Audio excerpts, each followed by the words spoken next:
teman.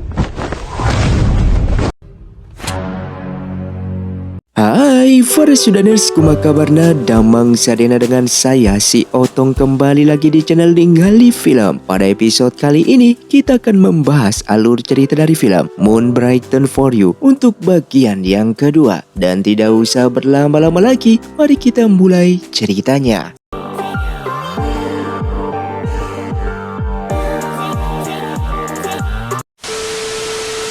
Film pun dilanjutkan dengan diperlihatkannya King Hong yang masih berada di hutan. Seketika ia melihat Lin Fang yang terdesak oleh salah seorang misterius yang ingin membunuh Lin Fang. Dan dengan segera King Hong pun membantunya dalam mengalahkan pembunuh tersebut. Singkatnya, semua peserta telah kembali ke kota. Babak ketiga pun dimulai, di mana mereka semua dikunci di dalam sebuah aula untuk saling bertarung dalam memperebutkan posisi juara. Di dalam pertarungan itu, terlihat Tuan Ji, seorang peserta yang merupakan anak buah dari Guyu, memberitahukan kepada Guyan kalau ia diberikan perintah oleh ayahnya Guyan untuk membantu Guyan mengambil posisi ketua dunia persilatan tersebut. Kemudian Tuan Ji langsung saja mencabut pedangnya dan menyerang King Hong bersama Wen Yu di sana. Setelah mengawasi pertarungan mereka, seketika Lin Fang pun akhirnya menebak kalau jurus kungfu yang digunakan Tuan Ji ini merupakan jurus yang sama dengan ayah angkatnya, sehingga ia pun menuduh Tuan Ji ini sebagai pembunuh yang tadi menyerangnya di hutan. Tuan Ji pun mengakui identitas dan aksinya ini yang diperintah oleh Tuan Guyu. Tugas ini ia lakukan karena Tuan Guyu ingin mensukseskan untuk menjadi pemimpin ketua dunia persilatan berikutnya. Guyan yang mendengarkan pengakuan ini sama terkejutnya. Ia tidak menyangka jika ayahnya telah memberikan perintah untuk mencelakai adik angkatnya yaitu Lin Fang. Sehingga Guyan pun mengajak Tuan Ji untuk bertarung di sana. Sedangkan di sisi lain, Yanzi menyerang seseorang yang sedang menyamar, yang ternyata orang tersebut merupakan Feng Bupei yang sebelumnya membunuh salah satu peserta agar dia bisa masuk ke dalam turnamen ini. Feng Bupei yang terdesak pada akhirnya pun membuka topeng samarannya dengan mengaku jika ia adalah komplotan Tuan Ji yang dikirimkan oleh Tuan Guyu. Sementara Guyan langsung menyerang Tuan Ji dan berhasil merobohkannya. Teman. Setelah pertarungan selesai, kemudian Lin Fang pun mengambil pelakat ketua dunia persilatan. Lalu Lin Fang menunjukkan pelakat ketua terhadap semua orang dan oleh Jenderal Xiaoho, ia pun secara resmi terpilih menjadi ketua dunia persilatan yang baru. Setelah mengetahui jahatnya ayah angkatnya kepadanya, membuat Lin Fang pun memilih untuk tinggal di penginapan. Seketika itu mereka mendapatkan laporan jika ayah angkatnya yaitu Tuan Guyu yang berkunjung ke sana, dan Jenderal Xiaoho pun segera bersembunyi di balik tirai. Di sini Tuan Guyu mencoba untuk memainkan perannya seakan-akan tidak terjadi apa-apa, bertanya kepada anak angkatnya ini tidak pulang ke rumah. Akan tetapi di saat itu Lin Fang langsung memberitahukan tentang rencana kejahatan Tuan Guyu yang ingin membunuhnya, sehingga Tuan Guyu yang mencoba bertindak untuk membunuh Lin Fang sempat ragu-ragu ketika ia menyadari adanya seseorang yang bersembunyi di balik tirai tersebut. Sementara Lin Fang yang menemui Wen Yu langsung meminta maaf karena ia telah memanfaatkan Wen Yu dan King Hong selama ini. Ia menjelaskan tujuannya untuk menjadi ketua dunia persilatan adalah demi melakukan pembalasan dendam pribadi atas kematian ayahnya yang secara misterius 15 tahun yang lalu. Lin Fang pun bertekad menggunakan jabatan ini untuk menyelidiki siapa orang yang telah membunuh ayahnya itu. Tidak hanya itu, Lin Fang pun meminta Wen Yu untuk bekerja sama dengannya, menuntaskan kejahatan dan mengembalikan harkat martabat kejayaan dunia persilatan yang telah lama memudar. Di malam harinya, King Hong menemui Lin Fang yang sedang menahan rasa sakitnya akan penyakitnya tersebut. Dan secara tiba-tiba King Hong pun menotok tubuh Lin Fang, lalu memaksanya untuk meminum mutiara penghangat hati. Di sana Lin Fang bukannya bertambah sehat, malah tubuhnya menjadi semakin tidak stabil. Dikarenakan mutiara penghangat hati itu ternyata tidak dengan mudahnya diserap oleh seseorang yang tidak memiliki tenaga dalam seperti dirinya. Mengetahui hal itu, King Hong dengan tanpa ragunya pun menyalurkan tenaga dalamnya untuk membantu mensirkulasikan obat itu ke tubuh Lin Fang. Tak lama kemudian Wen Yu juga datang ke sana dan merasa cemburu akan kedekatan mereka berdua tersebut. Namun dengan bersamaan sejumlah pembunuh yang dikirimkan Tuan Guyu pun menyerang ke sana. Kemudian Wen Yu pun mengejar salah satu pembunuh untuk diinterogasi, namun pembunuh itu langsung melakukan bunuh diri. Dan di saat Wen Yu berbalik badan, ia melihat penginapan itu telah dibakar oleh api. Sementara King Hong masih belum mau melepaskan bantuan sirkulasinya, meyakinkan Lin Fang bahwa mereka hanya perlu bertahan sebentar lagi di bawah kobaran api tersebut. Dan beruntungnya King Hong berhasil mensirkulasikan tenaga dalam ke tubuhnya Lin Fang di titik terakhir, sehingga mereka pun berhasil keluar sebelum api melahap habis tempat tersebut. Terlepas dari bencana pembunuhan, hati Lin Fang mulai tergerak oleh kebaikan dan ketulusan King Hong. Ia pun sempat sedikit cemburu saat melihat King Hong dan Wen Yu yang berduaan.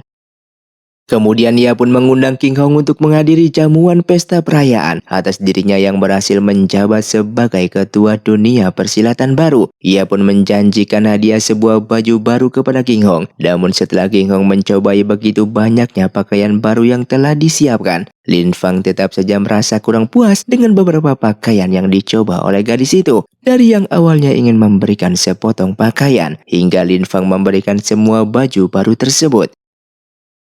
Setelahnya Lin Fang yang ingin menemui King Hong kembali, namun seketika itu Wen Yu pun datang ke sana sambil mengungkapkan isi hatinya kepada King Hong yang membalasnya dengan pernyataan yang sama. Lin Fang yang terlambat menyadari perasaannya tersebut, malam itu juga memberitahukan kepada King Hong kalau ia telah meminta Jenderal Xiao untuk mempelajari King Hong bela diri. Keesokan harinya Jenderal Xiao pun meminta agar King Hong dan Wen Yu bertukar pedang di saat mereka berlatih. Pedang tipis dan ringan dipakai oleh Wen Yu, sedangkan pedang tebal dan berat malah dipakai oleh King Hong. Dengan bersamaan saat itu terjadi sebuah insiden pembunuhan misterius yang menimpa perguruan Rui. Ada sebuah jejak yang ditemukan dari pembunuhan itu, yaitu sebuah senjata rahasia dengan bentuk bunga emas. Sebagai ketua dunia persilatan, Lin Fang pun harus menyelidiki kasus kriminal tersebut. Setelah itu Jenderal Xiao pun kembali menemui King Hong, yang pada akhirnya memberitahukan tujuannya meminta mereka bertukar senjata dalam pelatihannya adalah agar mereka berdua bisa menutupi kelemahan mereka masing-masing. Sebagai wanita, serangan King Hong mengandalkan kecepatan tetapi kurang dalam kekuatan. Dan sebagai laki-laki, Wen Yu mengandalkan kekuatan besar namun kurang dalam teknik dan kecepatan. Jenderal Xiao berharap dengan teknik pelatihan ini, keduanya bisa mendapatkan peningkatan sembari memberikan sebuah gulungan ilmu pedang kepada King Hong. Dan King Hong harus membuat salinan kitab ilmu itu untuk diberikan kepada Wen Yu, dikarenakan saat ini Wen Yu sedang sibuk membantu Lin Fang. Saat itu bersama Wen Yu, Suba Tian pun ingin melakukan pelacakan kasus pembunuhan yang terkait dengan perguruan Rui. Tiba-tiba saja Wen Yu mendapatkan panggilan dari Tuan Putri, sehingga utusan itu pun mengatakan bahwa Tuan Putri mengetahui mengenai petunjuk kasus pembunuhan perguruan Rui tersebut. Di saat Wen Yu bergegas masuk ke istana, namun dia malah diajak berpesta oleh Tuan Putri yang jatuh hati kepadanya, yang membuatnya marah kepada tindakan Tuan Putri tersebut yang telah membohonginya ini. Sementara itu Subatian yang ingin berangkat sendirian malah dihampiri King Hong yang ingin membantunya. Dengan terpaksa Subatian pun membawa King Hong untuk melakukan pencarian jejak di area gunung. Mereka yang lelah dan beristirahat pun menyantap kue roti sambil bercanda satu sama lainnya. Dari situlah King Hong mendapatkan ide saat ia melihat lebah-lebah di sana yang tengah menghisap bunga di sekitaran itu dengan mengatakan bahwa pembunuh ini diyakini suka terhadap bunga. Maka mereka cukup mengikuti para lebah yang secara alami tertarik dengan bunga-bungaan tersebut. Berawal dari situlah King Hong bersama Subatian telah tiba di sebuah pondok yang disekelilingi oleh tanaman-tanaman bunga. Sehingga mereka menemukan para sandera murid-murid perguruan Rui yang ditawan di sana, beserta dengan Li Su yang merupakan istri dari ketua perguruan Rui. Sayangnya aksi penyelamatan itu dihadang oleh seorang wanita berjubah ungu. Dia adalah Bibi Fang, pelaku pembunuhan yang langsung menyerang King Hong. Melihat King Hong yang sedang terdesak, membuat Subatian membantunya. Namun dalam pertarungan itu Subatian justru terkena serangan dari lawan yang membuatnya sekarat. Di sini Subatian meminta maaf atas ia yang tidak bisa lagi menjaga King Hong dan memberikan potongan kue roti terakhirnya, lalu ia pun mengembuskan nafas terakhirnya. Sejak hari itu King Hong yang ceria ini seakan-akan lupa bagaimana cara untuk mendapatkan kebahagiaannya kembali dengan tenggelam di dalam kesedihannya seorang diri. Namun setelah beberapa waktu, King Hong ini berhasil dibujuk oleh Wen Yu yang kemudian mengajaknya untuk berlatih pedang. Dengan permainan pedang berpasangan tersebut, membuat King Hong pun bisa mengusir sedikit rasa kesedihan di dalam hatinya dan juga mulai tumbuhlah benih-benih cinta yang semakin mendalam di antara kedua pendekar ini.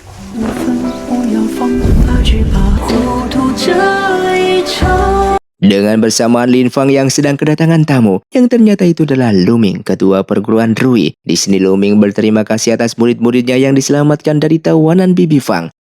Namun secara tiba-tiba ia menyerang Lin Fang dan aksinya ini beruntungnya berhasil dicegah oleh Yanzi. Kemudian Lu Ming pun mengaku ia yang melakukan hal ini dikarenakan dipaksa oleh Bibi Fang yang menyandra istrinya tersebut. Bukan hanya memaafkan Lu Ming, Lin Fang malah berjanji dalam waktu 3 hari ke depan ia akan membebaskan istri Lu Ming dari sandra Bibi Fang. Singkatnya 3 hari kemudian, Lin Fang pun mempertemukan Lu Ming dengan istrinya. Dalam momen itulah Lu Ming baru menceritakan hubungan masa lalunya dengan Bibi Fang, yang pada awalnya ia berpacaran dengan Bibi Fang. Namun karena ia yang terikat dengan ikatan pernikahan dengan Li Su sejak kecil, Lu Ming pun meninggalkan Bibi Fang untuk menikahi istrinya yaitu Li Su. Akan tetapi setelah beberapa masa berlalu, Lu Ming yang masih berhubungan dengan Bibi Fang menemukan fakta bahwa Bibi Fang adalah seorang mata-mata dari negara Yan, di mana negara Yan yang 15 tahun lalu berperang dengan negara Xiao yang tentunya adalah musuh bagi negara Xiao. Namun di sini Lin Fang yang menganalisa kasus tersebut tidaklah sesederhana ini, sehingga ia menduga adanya sosok lain di balik Bibi Fang yang ingin mengambil nyawanya itu.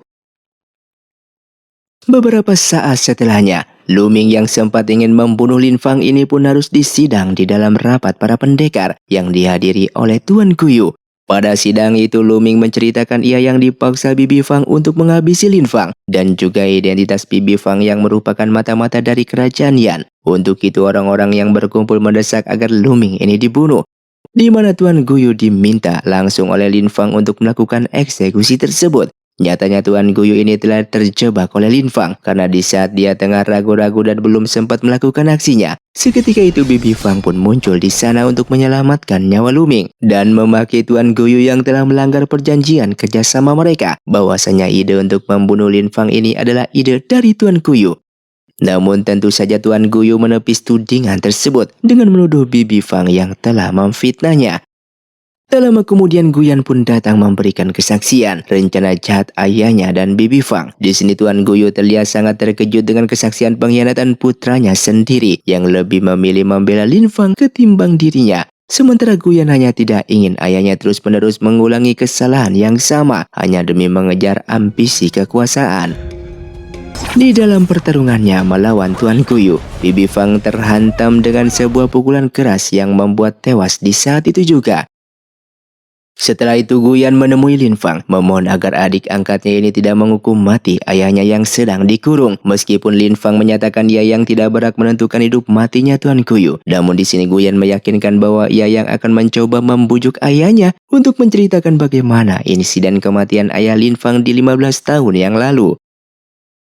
Terlihat Tuan Guyu yang diberikan racun pelemas otot dengan penjagaan yang sangatlah ketat ini pada akhirnya ditemani oleh Guyan yang memohon agar ayahnya bertobat. Tuan Guyu pun tahu kalau Lin Fang yang sedang menguping di luaran ini, di mana ia mengakui Lin Fang yang sakit-sakitan sampai sekarang adalah hasil dari perbuatannya yang meracuni Lin Fang sejak kecil. Namun di sini Tuan Guyu menolak untuk memberitahukan bagaimana proses tewasnya ayah Lin Fang dan mengusir Guyan untuk keluar dari sana. Kemudian Lin Fang yang pergi dari sana memberitahukan Yanzi tentang Tuan Guyu yang menolak untuk menceritakan bagaimana ayahnya bisa tewas. Sehingga Yanzi pun meyakinkan kalau kasus kematian ayah Lin Fang pastinya berhubungan erat dengan ayah King Hong. Mengingat ayah King Hong, Tuan Guyu, dan ayah Lin Fang dulunya sangatlah dekat satu sama lainnya. Saat Lin Fang mendapatkan kabar jika Tuan Guyu yang telah kabur, ia pun masuk ke kamar itu dan menemukan para penjaga di sana yang telah dilumpuhkan. Kemudian Guyan yang duduk dengan tenang meminta maaf kepada Lin Fang atas segala perbuatan ayahnya. Ia yang tidak ingin ayahnya mati dan telah melepaskan sang ayah. Ia pun berharap Lin Fang bisa memaafkan perbuatannya tersebut dan ia pun muntah darah di saat itu juga. Kemudian Lin Fang pun memberitahukan jika ia yang tidak pernah membenci Guyan. Masih teringat dalam memorinya saat ia dan Guyan dipertemukan pertama kalinya. Mereka adalah sahabat sekaligus saudara yang tumbuh besar bersama. Lin Fang pun hanya bisa menangis pilu atas kematian kakak angkatnya. Dan ia pun pingsan di seketika itu juga akibat sakitnya yang kembali kambuh. Saat tersadar Lin Fang diberitahukan Yanzi kalau racun di dalam tubuhnya ini telah masuk ke dalam sarafnya dan telah sampai pada tingkatan yang sudah sangatlah sulit untuk diobati. Sementara itu King Hong yang mencemaskan kondisi Lin Fang hanya bisa mundar-mandir di dalam kamarnya tersebut. Kemudian dia membawakan sebuah vas bunga dan sebuah bantal untuk menghibur Lin Fang di sana. Seiring dengan kesehatan Lin Fang yang mulai membaik, Lin Fang disarankan oleh Jenderal Xiao untuk menuju ke kota Cangwu karena selain adanya pertikaian antara perguruan di kota itu yang perlu Lin Fang selesaikan, Tuan Guyu juga dikabarkan telah kabur ke kota tersebut. Di kota yang sedang hujan itu, terlihat Tuan Guyu yang sedang melobi dua petinggi dari perguruan yang berbeda. Mereka adalah Cao Yang dan Li Muzong. Singkatnya rombongan Lin Fang tiba ke kota itu dan diusir dari sebuah penginapan yang sudah dipesan oleh Cao Yang dan Li Muzong. Kedua orang itu mengaku kalau penginapan ini sengaja dipesan untuk menjamu ketua dunia persilatan. Mereka pun berpura-pura tidak mengenali Lin Fang yang adalah ketua dunia persilatan tersebut. Dengan mengetahui kalau kedua orang ini hanyalah berpura-pura memainkan sandiwara, tidak mengenali dirinya. Sehingga Lin Fang pun mencegah teman-temannya yang ingin membeberkan jati dirinya tersebut. Dengan mendapati Lin Fang yang tidak ingin mengikuti permainan jebakan yang mereka siapkan, Cao Yang dan Li Muzong pun mencari Lin Fang untuk meminta maaf atas mereka yang tidak mengenali Lin Fang yang sebelumnya, sehingga mereka mengundang Lin Fang untuk tinggal di penginapan yang telah mereka pesan. Bekerja secara berhati-hati dan ingin memancing pergerakan Tuan Guyu, Lin Fang tidak membuat sebuah langkah agresif dan hanya bersandiwara dengan pencitraannya yang suka bersenang-senang. Strategi yang dimainkan Lin Fang dengan berpura-pura tidak waspada ini, singkatnya ia memancing Cao Yang dan Li Muzong untuk menjalankan rencana mereka dalam menghabisi Lin Fang. Keduanya pun melakukan jamuan makan malam yang mewah untuk Lin Fang dan berusaha keras untuk membuat dua pengawal Lin Fang, yaitu Wen Yu dan juga King Hong, agar mabuk. Dan di malam itu juga, setelah pesta jamuan bubar, terlihat penginapan Lin Fang pun langsung diserang oleh para pembunuh. Keesokan harinya Cao Yang pun datang untuk menjenguk Lin Fang. Ia pun bersumpah tentang rumor yang mengabarkan kalau ia yang mengirimkan orang atas kejadian semalam. Jelas adalah sebuah fitnah. Lin Fang hanya tersenyum berpura-pura polos, menyatakan kepercayaannya kepada Cao Yang yang tidak mungkin punya maksud jahat terhadapnya. Setelah itu Li Muzong juga datang menemui Lin Fang dengan rayuan yang sama, di mana Lin Fang pada akhirnya juga kembali mendapatkan kantong uang dari Li Muzong. Kedua kantong itu Lin Fang titipkan kepada King Hong untuk berbelanja, lalu ia memberikan sebuah tugas rahasia kepada Wen Yu. Berbekal uang itu King Hong membeli sebuah pakaian baru yang cukup elegan. Ia pergi mencari Lin Fang yang ternyata sedang rapat dengan seorang tamu. Lelaki muda yang ada di sana tiba-tiba saja terpana oleh kecantikan King Hong yang tiba-tiba masuk ke dalam sana, sampai lelaki itu menumpahkan cangkir tehnya. Sadar kalau ternyata ia telah mengganggu, King Hong yang mau pamit malah diperkenalkan dengan Kyuan yang masih terpesona dengan kecantikan King Hong ini. Sementara itu Tuan Guyu memperingati Cao Yang dan Li Muzong yang bekerja padanya bahwa Lin Fang adalah orang yang licik dan sangat paham dalam permainan taktikal. Tidak mudah untuk mereka hadapi dan sepantasnya mereka harus lebih berhati-hati lagi di dalam bertindak. Terlihat saat ini Lin Fang telah mengutus King Hong dan juga Wen Yu untuk mengadu domba Li Muzong dan juga Cao Yang. Sepasang kekasih ini menyamar sebagai anak buah Cao Yang kemudian mereka pergi mengacau ke rumah perjudian yang dikelola oleh Li Muzong.